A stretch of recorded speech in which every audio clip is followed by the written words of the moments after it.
I've been looking into TokyoLaundry.com, and honestly, it seems like a legit online store.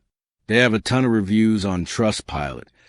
Most of them are pretty positive, with people saying their orders actually arrived, the clothes were decent quality, and delivery wasn't bad. Of course, there are some complaints here and there about things like sizing being off or slower shipping, but that's pretty normal for an online clothing store. I didn't see anything that screams scam. Scam-checking websites give them a decent score, and the site has real contact info and a functioning customer service setup.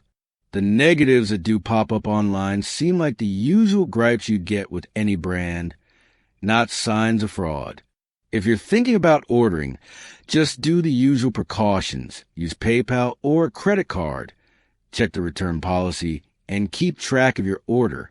Overall, it doesn't look like a fly-by-night scam. Most people seem to get what they pay for.